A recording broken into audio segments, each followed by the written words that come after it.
अभिज्ञान शाकुंतलम। पिछले भाग में हमने देखा कि सखियों द्वारा आग्रहपूर्वक पूछे जाने पर शकुंतला उन्हें बताती है कि उसकी यह अवस्था, उसकी दुर्बलता, बीमारी का कारण उस राजर्षि के प्रति प्रेम है। आगे शकुंतला कहती है, तद यदि वामनुमतं तथा वर्तेथाम यथा तस्य राजर्षे अनुकंपनीया भवामि। अर्थात यदि तुम दोनों की अनुमति हो तो तथा वर्तेथाम ऐसा प्रयत्न करो, ऐसा प्रयास करो, यथा जिससे कि तस्य राजर्षेः उस राजर्षि के अनुकंपनीया अर्थात कृपा पात्र मैं भवामी हो जाऊं। ऐसा प्रयास करो कि उस राजर्षि की मैं कृपा पात्र हो जाऊं, अर्थात वह मेरे प्रेम का अनुमोदन करें, मेरे प्रेम को स्वीकार करें। अन्यथा अवश्यम सिंचतम में तिलोदकम। अन्यथा नहीं तो अर्थात यदि तुम कोई ऐसा उपाय नहीं करती हो जिससे वे राजर्षि मेरे प्रेम को स्वीकार करें, या राजर्षि ने यदि मेरे प्रेम को स्वीकार नहीं किया, तो अवश्यम निश्चित ही, निश्चय ही, सिंचतम में तिलोदकम, तिल और उदक अर्थात जल, तिल मिश्रित जल से मेरा तर्पण करोगी। अर्थात मैं निश्चित ही प्राणों को त्याग दूंगी। जब कोई प्राणों को त्यागता है तो उसे तिल मिश्रित जल देते हैं, जिसे तिलांजलि देना भी कहते हैं। तो यहाँ वह कह रही है सखियों को कि यदि ऐसा नहीं हुआ, यदि उन्होंने मेरे प्रेम को स्वीकार नहीं किया या कोई उपाय नहीं निकला, तो निश्चित ही मैं प्राणों को त्याग दूंगी और तुम दोनों को मुझे तिल मिश्रित जल देना पड़ेगा। राजा संशयच्छेदी वचनम।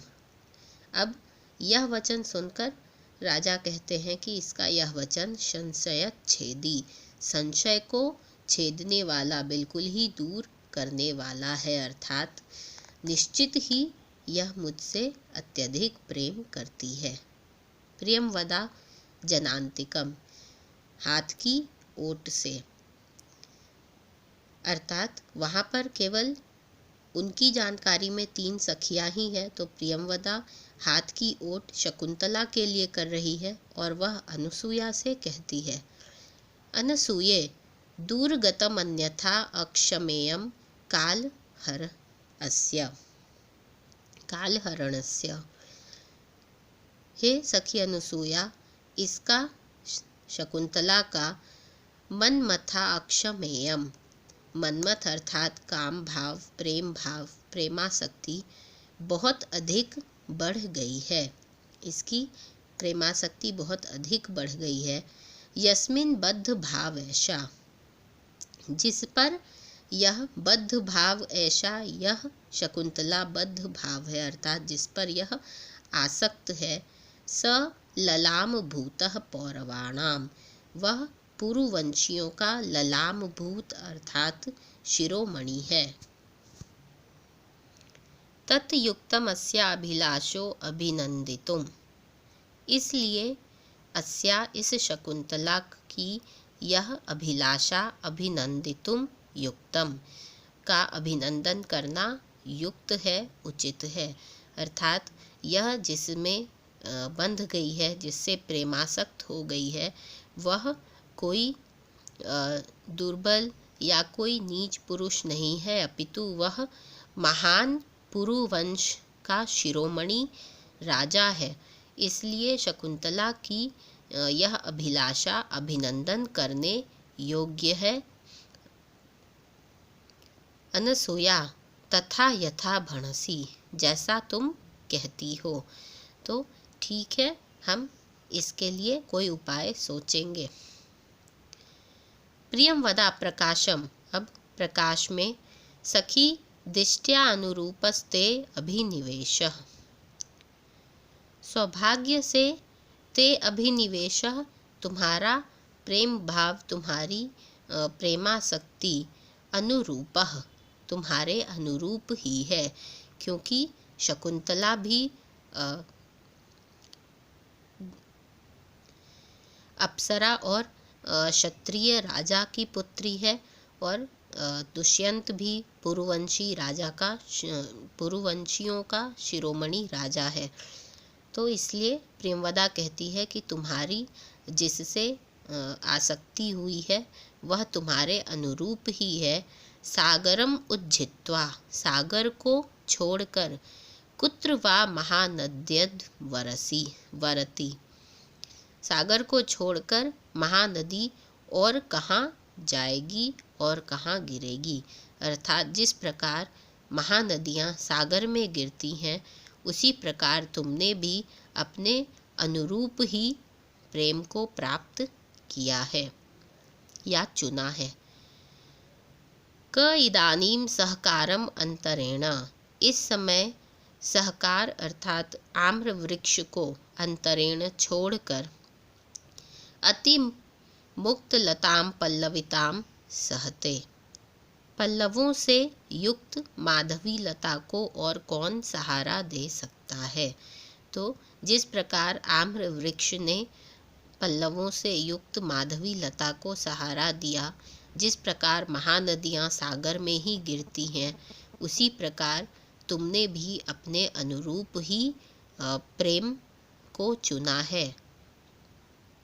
राजा, किमत्र चित्रम यदि विशाखे शशांक लेखाम अनुवर्तेते, इसमें किम अत्र चित्रम, चित्र अर्थात आश्चर्य, यहाँ क्या आश्चर्य है, इसमें क्या आश्चर्य है। यदि विशाखे, यदि विशाखा एक नक्षत्र का नाम है, 27 नक्षत्र होते हैं, उनमें से एक है विशाखा। यदि विशाखा नक्षत्र शशांक लेखाम, शशांक अर्थात चंद्रमा, चंद्रमा की कलाओं का अनुसरण करती हैं, तो इसमें क्या आश्चर्य है। अनसूया, कह पुनरुपायो भवेत, तो फिर ऐसा कौन सा उपाय हो सकता है, हम ऐसा क्या उपाय कर सकती हैं। येन अविलंबितम, जिससे कि अविलंबित, शीघ्र, बिना विलंब के ही, निभृतम च सख्या मनोरथम संपादयावः, और निभृतम बिना किसी की जानकारी के, गुप्त रूप से, गोपनीय रूप से सखी का मनोरथ पूरा हो जाए, हम सखी का मनोरथ पूरा करें। ऐसा क्या उपाय करें कि शीघ्र भी हो जाए और गुप्त रूप से भी हो जाए। ऐसा क्या उपाय जिससे सखी की यह मनोकामना पूरी हो। प्रियंवदा, निभृतम इति चिंतनीयम, गुप्त रूप से हो, यह चिंतनीय, सोचने का विषय है, यह सोचना है। शीघ्रम इति सुकरम, शीघ्र होगा, यह तो सरल ही है, अर्थात शीघ्रता से कैसे करें, यह सरल है, इसके लिए कुछ विशेष नहीं सोचना है। गोपनीय रूप से कैसे करें, यह सोचें। अनुसूया, कथम, शीघ्र सरल कैसे है। प्रियंवदा, ननु स राजर्षि अस्याम स्निग्ध दृष्ट्या सूचिताभिलाष एतान दिवसान प्रजागर कृशो लक्ष्यते। तो प्रेमवदा कहती है कि ननु, निश्चय ही, वह राजर्षि अस्याम, इस शकुंतला को, स्निग्ध दृष्ट्या, स्नेह भरी दृष्टि से, स्नेह युक्त दृष्टि से, सूचिताभिलाषः, अपने अभिलाषा को सूचित कर दिया है, अपनी अभिलाषा को प्रकट कर दिया है। अर्थात निश्चित ही उस राजर्षि ने भी स्नेह युक्त दृष्टि से इसे देखकर नेत्रों से ही अपनी अभिलाषा प्रकट कर दी है। एतान दिवसान, इन दिनों, आजकल, प्रजागर कृशो लक्ष्यते, रात्रि जागरण के कारण वह कृश दिखलाई देते हैं, अर्थात पूरी पूरी रात नहीं सोने के कारण वह कृश दिखलाई देते हैं। तो इससे मैं यह अनुमान लगाती हूँ कि वह भी शकुंतला के प्रति आसक्त हैं और उन्होंने अपनी इस आसक्ति को, अभिलाषा को नेत्रों द्वारा ही शकुंतला को भी सूचित कर दिया है। राजा, सत्यमित्थम भूतेवा अस्मि, सचमुच ही मैं ऐसा हो गया हूँ, अर्थात सच ही मैं कृश हो गया हूँ, दुबला हो गया हूँ। इदम अशिशिरैरन्तस्तापाद् विवर्णमणिकृतं निशि निशि भुजन्यस्तापांग प्रसारिभिरश्रुभिः अनभिलुलितज्या घातांकं मुहुर्मणिबन्धनात् कनकवलयं स्त्रस्तं त्रस्तं मया प्रतिसार्यते। निशि निशि अर्थात रात्रि रात्रि, प्रत्येक रात्रि में भुजन्यस्तापांग प्रसारिभिः भुजाओं पर रखे गए, प्रसारिभिः अर्थात रखे गए, अंतस्तापात और अंदर के, अंतस के ताप के कारण, अशिशिरैः अश्रुभिः, अशिशिरैः जो ठंडे नहीं हैं अर्थात गर्म अश्रुओं से, विवर्ण मणिकृतम, मणि जो राजा कंगन पहनते हैं उसमें जो मणियाँ लगी हैं वे विवर्ण अर्थात आंसुओं से मलिन हो गई हैं, गर्म अश्रुओं से मलिन हो गई हैं। अनभिलुलितज्या घातांकम, और प्रत्यंचा के आघात के चिन्ह को, जो प्रत्यंचा पर बार बार डोरी चढ़ाते हैं और बाण छोड़ते हैं, तो अंगूठे से लेकर कलाई तक प्रत्यंचा की रगड़ से दाग पड़ जाते हैं, उसको बिना स्पर्श किए ही मणिबंधनात् स्रस्तम, स्रस्तम मणिबंधनात्, मणिबंध कहते हैं कलाई को, तो कलाई से बार बार, स्रस्तम स्रस्तम बार बार सरका हुआ, इदम कनक वलयम, यह कनक अर्थात सुवर्ण, वलय कहते हैं गोलाकृति को, तो यह सुवर्ण का कंकण मया मेरे द्वारा मुहुः प्रतिसार्यते, मुहुः बार बार प्रतिसार्यते ऊपर पहुँचाया जाता है, यथा स्थान पहुँचाया जाता है।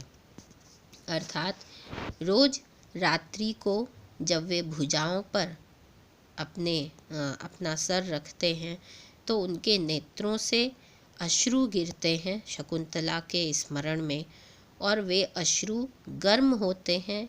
क्यों? अंतस्तापात, अंदर के ताप के कारण, अंतःकरण के ताप के कारण गर्म अश्रु जब उनके कंगन पर पड़ते हैं तो कंगन में लगी हुई मणियाँ धूमिल हो गई हैं, मलिन हो गई हैं गर्म अश्रुओं से।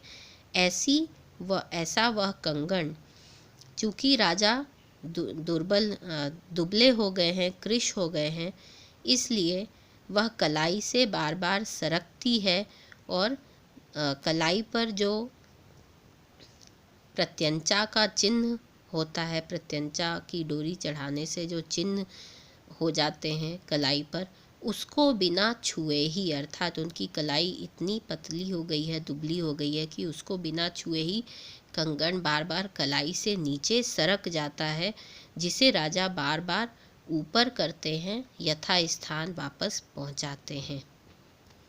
अस्तु।